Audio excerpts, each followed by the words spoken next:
Non, je vous avoue que je m'attendais pas du tout à ce niveau de déversement, de haine, de propos absolument horribles en fait à mon encontre, à mon personnage, aux luttes que je peux incarner par ailleurs, de luttes contre l'extrême droite qui ont été toujours un peu plus transparentes au travers de manifestations. Tout le monde sait ce que je fais, tout le monde connaît mes prises de position, tout le monde connaît mes prises de parole, tout le monde connaît mes actions. C'est quelque chose qu'on ne peut pas me reprocher. D'ailleurs, certains de vos confrères de BFM sont venus plusieurs fois m'interviewer sur, je pense notamment à la manifestation, la contre-manifestation qu'on a organisée contre les néo-nazis qui défilaient dans Paris le 9 mai dernier. Sauf que Raphaël Arnaud, ils ont bien pu voir nos activités, c'est-à-dire que on tenait un village. Je peux terminer parce que vous avez quand même passé de longues minutes et de longues heures à déverser des horreurs sur moi, donc je peux m'exprimer. Un mot à l'extrême droite, de pas laisser une place à l'extrême droite, et c'est ça aujourd'hui qu'on vient me reprocher de façon ultra violente. Par ailleurs, je tiens qu'avec mon avocat, en corrélation avec mon avocat, on a décidé de porter plainte systématiquement, que l'on jugera cela nécessaire, notamment pour des propos diffamatoires qui viennent notamment de la part de médias d'extrême droite. Parce qu'il est bon de le rappeler, tout cet amas, tout cet acharnement médiatique vient au départ de groupuscules d'extrême droite, bien connus, des fois très proches de milieux néo-nazis. Qu'est-ce qu'on vous reproche exactement, selon vous? Est-ce que ça n'est pas le mode d'action violent du groupe auquel vous appartenez? Eh bien, je vous avoue que je vous retourne la question. Et c'est justement tout le sens de ma présence ici. C'était de reclarifier la situation. On est dans une confusion généralisée dans notre pays. On a malheureusement plus de référentiels communs. Et c'est grave. Aujourd'hui, on essaye de faire passer les antiracistes, notamment, qui soutiennent la Palestine, pour des antisémites. On essaye de faire passer des écologistes pour des terroristes. Je rappelle que pendant des mois pendant des semaines, voire des mois, le ministre de l'Intérieur lui-même a parlé d'écoterrorisme. On essaye de faire passer des antifascistes pour des antifascistes qui luttent depuis des années contre les violences d'extrême droite pour eux-mêmes des violents. Voilà la confusion généralisée qui existe dans notre pays. La jeune garde, que vous qualifiez à l'extrême gauche, moi je qualifierais plutôt nos activités de gauche, tout simplement parce qu'on travaille avec des syndicats, avec des organisations politiques, avec le Parti communiste. J'étais d'ailleurs invité aux universités d'été d'Europe Écologie Les Verts. C'est quelque chose dont on ne cache pas. Au contraire, encore une fois, nos activités sont transparentes. J'ai été d'ailleurs invité à l'Assemblée nationale pour parler du terrorisme de l'extrême droite. Et j'ai été de nombreuses fois convoité par vos confrères de BFM ou par d'autres pour justement déceler les liens entre ces groupuscules d'extrême droite violents et le Rassemblement national jusqu'au terrorisme. Voilà pourquoi est-ce qu'on leur fait peur. Mais moi, je vous avoue que je porte aussi une responsabilité à la classe médiatique de façon générale, principalement au groupe Bolloré, qui est dans une démarche on ne peut plus politique, de faire campagne directement pour le Rassemblement national. Alors, on n'est pas là, monsieur Arnaud, pour parler de nos confrères journalistes. Est-ce que vous comprenez qu'en termes d'affichage, être fiché S et de potentiellement siéger à l'Assemblée nationale, ça ne le fait pas, quoi. Vous voyez, même vous n'arrivez pas à faire campagne. Bah bien sûr que si, ça c'est vous qui le dites. C'est-à-dire que vous parlez d'un déchaînement de violence et de haine. Face à oui, de haine, tout à fait, médiatique. Encore une fois, je le rappelle, sur le terrain, tout se passe très bien ici à Avignon.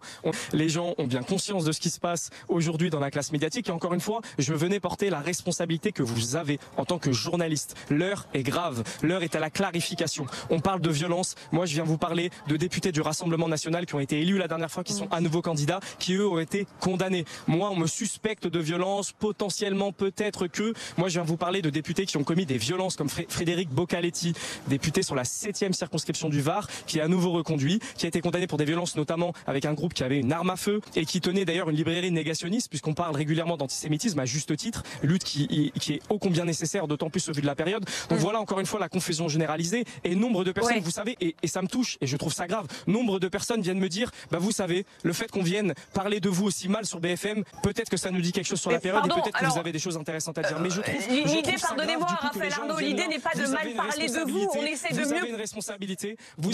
Vous avez une responsabilité à reclarifier la situation. Vous m'avez traité comme si j'étais un. C'est ce qu'on essaye de faire. On ne parle pas mal de vous. On essaie de comprendre. On vous donne la parole, justement, Raphaël Arnaud, pendant une demi-heure. Encore une fois. Oui, mais pendant des jours. Alors, très bien. Et je vous remercie de me donner la parole enfin. Pendant des jours, on ne m'a pas accordé cette parole. Et nombre de médias ne me l'ont pas accordé. Nombre de médias m'ont traîné dans la boue en reprenant. Non, mais là, vous l'avez en tout cas, Raphaël Arnaud. Sur les plateaux. Sur la campagne, pardonnez-moi. C'est pour ça que je venais reclarifier la situation. Et vous avez une responsabilité en tant que journaliste. Ne l'oubliez pas, surtout dans la période à l'heure où l'extrême droite, une fois au pouvoir, ferait du grand carnage, notamment pour votre profession. On a compris. Un parti politique aujourd'hui se sentirait dérangé par ma candidature. Il est bon, encore une fois, de reclarifier la situation. c'est que ces partis politiques, on a l'habitude de travailler au jour le jour. Et que de fait, il y a des enjeux électoraux, que comme tout enjeu électoral, des fois, les accords nationaux font qu'il peut exister des tensions qui dépassent bien au-delà de ma personne. Aujourd'hui, je vous le répète, j'ai fait des conférences, notamment invitées par le le Parti Socialiste de Carole Delga, au Conseil régional de l'Occitanie. Vous vous doutez bien que c'est pas ma ligne politique. Pour autant, à ce moment-là, tout le monde nous tendait des mains. Et là, tout à coup, lorsqu'on se présente aux élections, nous, des militants et des militantes de terrain, ça dérange parce que oui, on fait pas partie de ce monde politique. Je suis un travailleur, je suis payé au SMIC et oui, effectivement, ça peut déranger certaines personnes. En tout cas, on va aller jusqu'au bout de cette campagne et gagner contre le RN, c'est le plus important. J'ai une question à poser à M. Arnaud, puisqu'il dénonce peut-être à juste titre la confusion autour de sa candidature, mais est-ce que lui n'entretient-il pas cette confusion en se présentant sous un faux nom, puisque Raphaël Arnaud n'est pas son vrai nom de famille. Donc je ne comprends pas comment vous pouvez ne pas dissiper cette confusion puisque vous avez changé de nom pour la députation, pour cette candidature. Votre réponse, Raphaël Arnaud? C'est faux. C'est faux. Et encore une fois, c'est très malhonnête de votre part. Ce nom, je l'utilise depuis le début de mon militantisme. Non, mais vous appelez M. Arnaud, je l'utilise depuis. Je m'explique. Attendez, je m'explique. S'il vous plaît, je vous ai entendu, je vous ai écouté, je vais vous répondre, monsieur. Ce nom, je l'utilise depuis le début que je suis apparu à visage découvert. Parce que la lutte contre l'extrême droite, c'est pas drôle tous les jours. Malgré le fait que, effectivement, j'ai en partie modifié mon nom de famille, ça ne m'a malheureusement pas protégé de tout, puisqu'encore une fois, je vous le répète, j'ai été attaqué à mon domicile, etc. Ça m'empêche certainement, encore une fois, quelques attaques. Je rappelle que c'est dans le droit, c'est-à-dire que j'ai le droit, comme Marine Le Pen. Marine Le Pen ne s'appelle pas Marine Le Pen. Et j'ai pas vu sur votre plateau des grandes esclaves parce que Marine Le Pen ne s'appelle pas Marine Le Pen, mais Marion Anne-Perrine Le Pen. Et oui, effectivement, elle a choisi ce nom pour paraître un peu plus prolo, parce que ça le fait moins bon.